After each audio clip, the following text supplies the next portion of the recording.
Masque actually flourished in the 16th and the 17th century era. So already I told you it is a dramatic form, a masque. It is a form of festive courtly entertainment. So during festivals, there will be the kings and queens, they'll be in a celebrating mood, and it is a kind of entertainment that they need. So there will be performers arranged exclusively for this, and they wanted to have all fun. So this is festive occasion, very much royal entertainment for the royal people. And we have earlier forms of masque in the name of intermedio and pageant. So they are all earlier forms of masque. And what are the features of masque?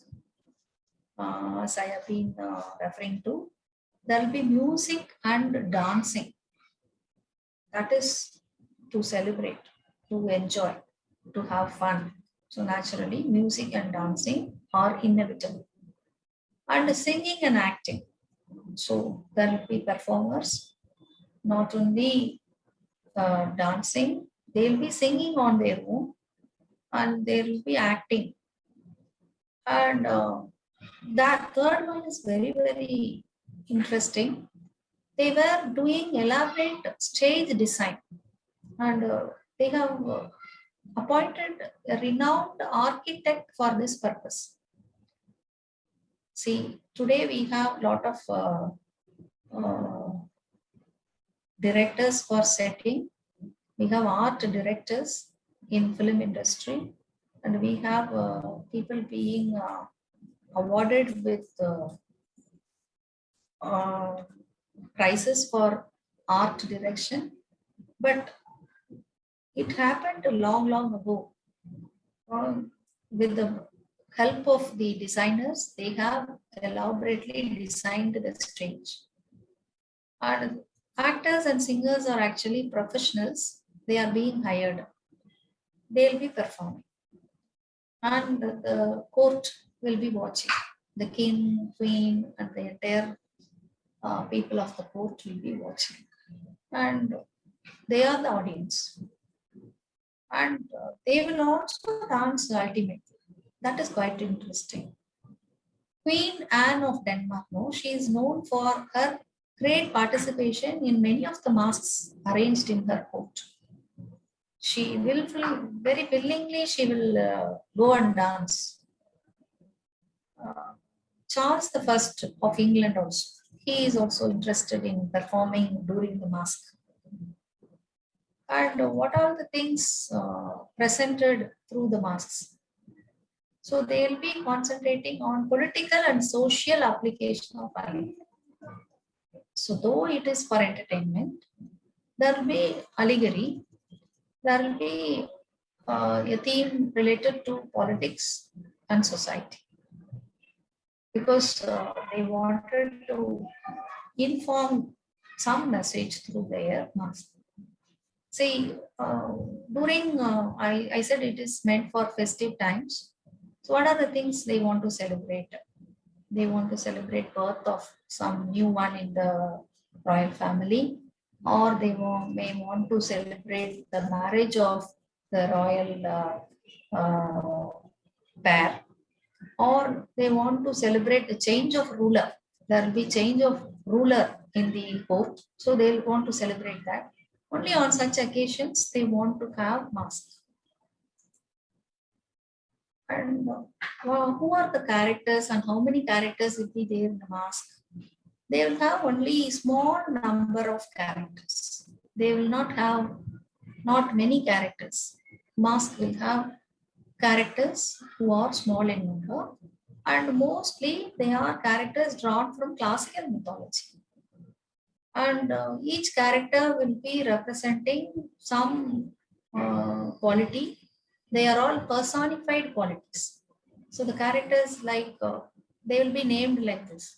characters in the mask, the performance, they are named delight, grace, love, harmony, revel, sport, laughter. So these are all actually qualities. And they actually represent the characters. The characters, they represent these qualities. So they are named. And the scenes are also not yeah, kind of uh, a very tough one or a mysterious one. It is not fantasy. The scenes will be actually laid in some far off region. A very romantic scene, picturesque scene, so very pleasant one they want to present because it is for entertainment, it is for celebration, and the songs will be wonderful rhymed ones. So rhymed verses will be written for special occasions like this. And part of the mask will be anti-mask. What is that? It is actually a ridiculous mask in the sense the court have royal members as well as the servants also. Royal members will also join the mask, and we have Queen Anne, Charles the First performing during the mask, etc. At the same time, the servants must also be given some chance to perform. For that sake, a particular part of the mask is exclusively meant for the servants. They will do that performance. That's why it is called anti-mask. And it will be performed partly by the actors hired for the purpose, and the servants also participate. And it will be separated from the actual mask by a change of scene. So there will be a scene change. It will not be in the same scene because the royal members may object. They don't want the same scene to be given to the servants. So there will be anti-mask, which is one of the features introduced. So we can understand how minority is also taken care of. It is not the like subjugation of the though there are discriminations, so it is not exactly omitting or avoiding the other. The other is being included. And Masque as a literary form, no, had Ben Jonson as the first person to be called the preferred court masker between the period 1605 to 1625. Ben Jonson had been the favorite masker of the court.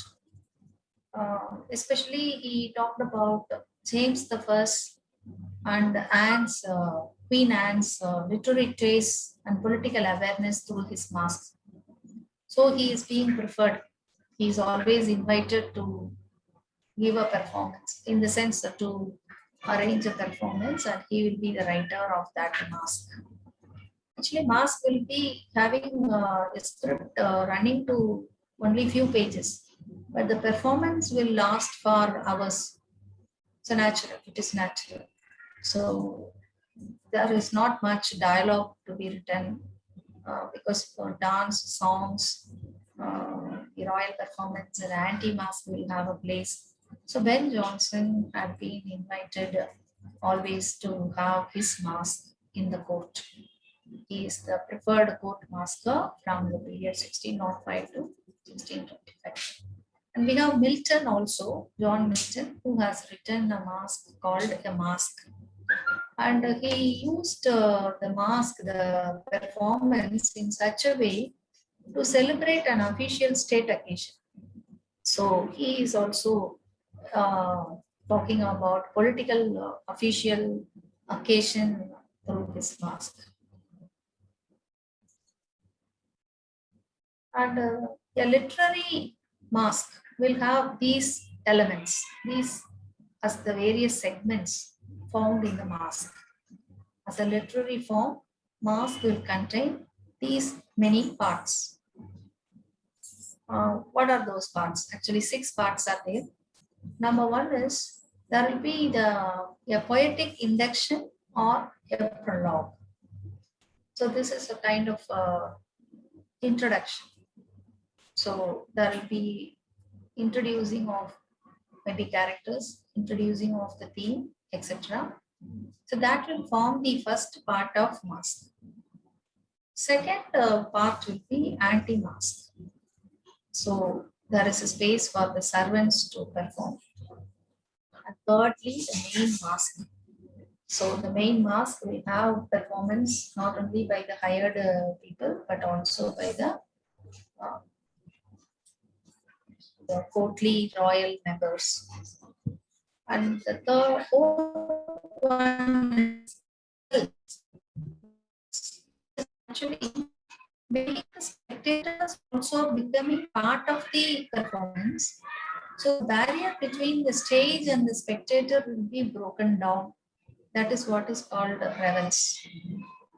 And all these people will find themselves to be um, part of the performance. They don't feel that they are away from the main performance, the mask.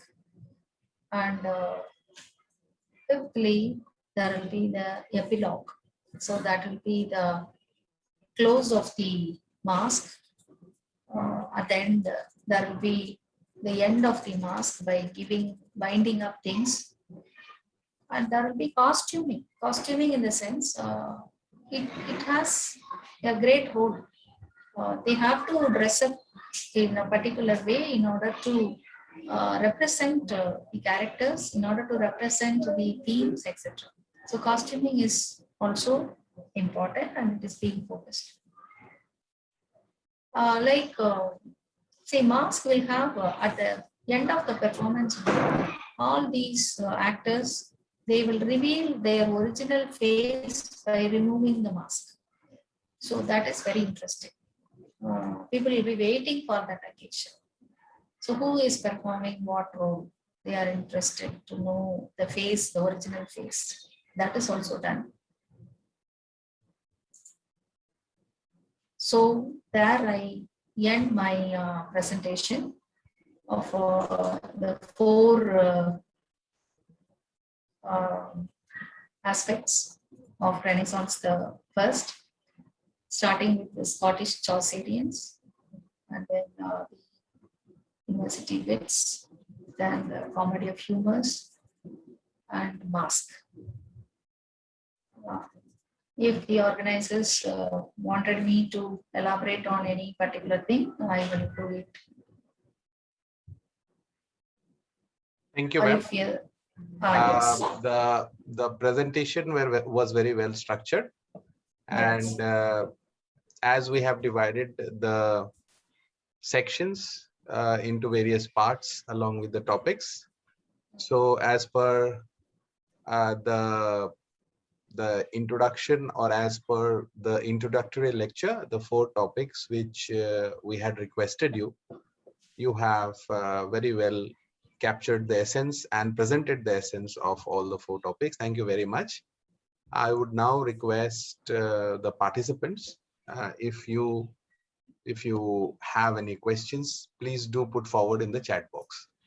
Yeah, the participants have thoroughly enjoyed the lecture of yours. So you can see in the chat box, there is a lot of congratulatory messages that's there. I would request the participants to please put forward your questions if you have, because we plan to, release this in the form of a book, this lecture series. And we plan to put these questions after each topic. So your questions will be taken into account very seriously, and our resource person will be answering those questions in written form as well when they will send the book chapters. So as for now, if you have some questions, please put forward. We can have some interactions. There are a few questions already in the chat box. We can take those few questions, ma'am, if you permit. Yes. The first question is, as I informed you, we have a heterogeneous group here, ranging from graduation to associate professors. So you can expect all sorts of questions. Yeah, So yeah, I'm going through the questions. the first question which I would put forward to you is, Uh, why did the Renaissance. Renaissance took place? See, when there is life, there will be changes. Like that, when we get exposure to things which are new, then we tend to adopt certain things which are very conducive to our life. Like that, all these people, uh, they wanted to have a change, revival of learning, revival of life as such. They wanted, actually, Reformation is also related to Renaissance. So when there is a change in the monarchy, when there is a change in the religious perspective, when there is change at the political level, it will have social changes also. So they feel that it is not good. They wanted to bring back the classical times. They wanted to adopt the good things of the classical times. They wanted to introduce classical writings, classical culture. So this is how.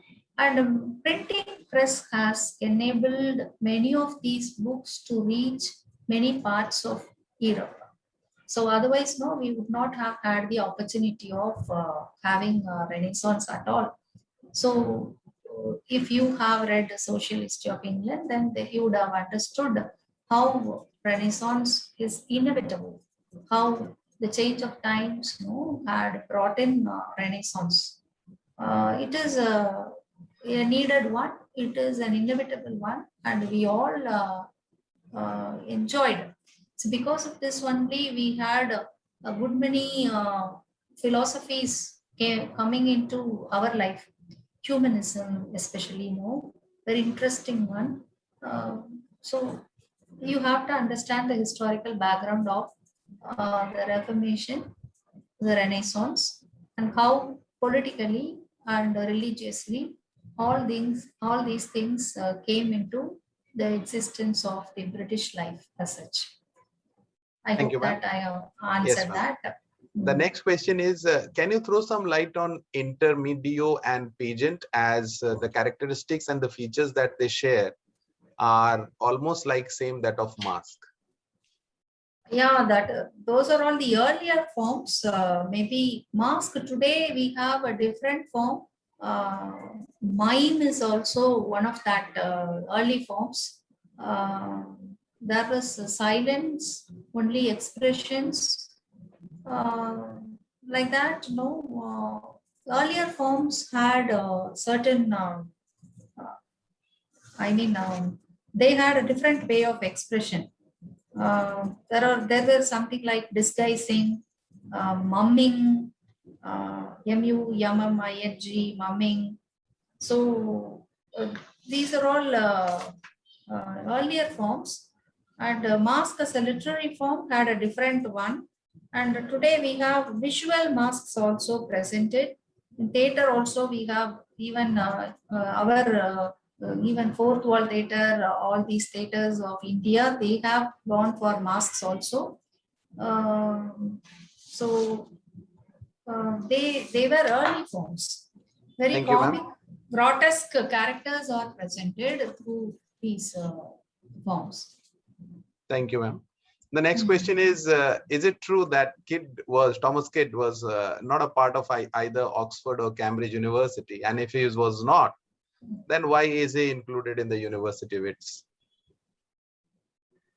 See, they were all the scholars of the times, and they were writing, they were contemporaries, and that is why they were all clubbed together. So this is how they got the name University Wits. Yes. I feel that because their writing style was same, they were influenced by Seneca. And as the university wits, they were the graduates of Oxford and Cambridge. So they catered to the common need of that time of the people and inculcated the changes that were required in the drama forms. So they were inspired for Seneca, used their own masala also, put it in that, and then they created the works. So I feel that's that this might be one of the reasons of Thomas Kidd included in that group. Yeah. Yes. Yes. Yeah. Ma'am, the next question is from the character of Jew of Malta. Can we say that Ben Jonson and even Shakespeare held that stereotypical vilified image of Jewish people? Even Shakespeare held. From the character of Jew of Malta, can we say that Ben Jonson and even Shakespeare held that stereotypical vilified image of Jewish people? See, I don't want to comment on this because to talk about the Jewish people as stereotypical vilified ones, I have my own reservations to talk about that. Okay, ma'am. The next question is, can you please explain how the breakdown of barrier between stage and spectator takes place in Masque? Yeah, I told you, the spectators will be involved in the performance. That is what is done in the fourth wall theater of India today. So the audience know they can be made the characters by, they will be invited to dance, they'll be invited on stage, and they'll go on stage and they'll become part of that masque. Masque will have a performer group who will be performing based on a particular theme. So all of a sudden, when they are invited, they will also go and join, and they will contribute to the performance. This is how the barrier is broken down. Thank you, ma'am. The next question is, Chaucer and his contemporaries used dream allegory most of the time. Is there any significance of using this dream allegory? Allegory is to satirize things. No, allegory is also used as a form to satirize things, and they wanted to bring in a lot of social changes. And see, when something is found to be wrong, we want to visualize which will be the best one. So dream will be one where you can have visualizing of things in a very perfect way, in a desired way. So that way, dream allegory is very relevant. Thank you, ma'am. The next question is, you stated that Sir David Lindsay differentiated between narrator and author. Can you elaborate on this with an example? In narratology, we have the author who is writing the text is simply writing through the point of view of one of the characters who become the narrator. The character becomes the narrator. So the author is not the narrator anymore. So he will be merely a writer. So the narrator is one of the characters in the text who will become the narrator. So the narration goes in the point of view of the character. So the author's intention is something else, and the narrator takes the narration in a different course. So that is how the narrator and author, they are different. He wanted to make that difference. It is not omniscient narration anymore. Thank you, ma'am. The next question is, what type of archaic language were used by the Renaissance writers, if any? Archaic language. Their language is definitely the 15th century and 14th century words are really archaic to us. Many of us are not able to understand Chaucer in his in his own terms. We want some paraphrase of Chaucer's writings. So naturally, their language is archaic to us. We are not able to follow that. Slowly, there are a lot of changes in English language as such. A development in language happened, and what we have today is really different, far, far away from those times. That way, it is really archaic. Thank you, ma'am. The next question is, what did anti-masque consist of and what was its purpose? Yeah, this is to accommodate the servants also as performers. They must also be given a chance to enjoy, and they cannot be neglected. They are very much present during the performance. So they have given some space for the performance of the servants. So anti-masque is very much purposeful. The next question, ma'am, does Chaucer's work consist of elements of romanticism?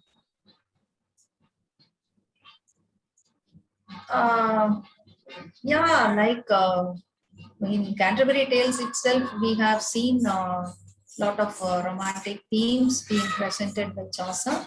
So actually, he does not want to be sounding very serious about life, which is really painful. He wants to make things very light-hearted, and also, if you mean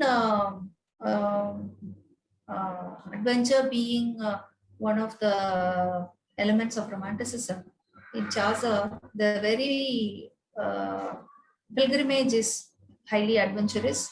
So that's how we can say that there is romanticism in Canterbury Tales. Thank you, ma'am. With that, we come to the end of this engaging first session of this 14 days lecture series. We thoroughly enjoyed your session, ma'am. It was very captivating, and at the same time, it was very enlightening in the sense that you very systematically presented your presentation. It was very systematic. So on behalf of Team Dadwaj, ma'am, words are not enough to thank you so much for accepting and delivering such a wonderful lecture to our participants. Our participants are very happy. The testimony to the fact are the plethora of congratulatory messages that you might see in the chat box. With a hope and belief to meet you soon on this platform, ma'am. This is Shoykot Banerjee for now. Thank you so much. Please take very good care and good night. Good night, participants. We meet tomorrow again at 6. Ma'am, if you are free, please do join us for our future sessions. Yes, thank you so yes, much. definitely, Please take care. definitely. Good night.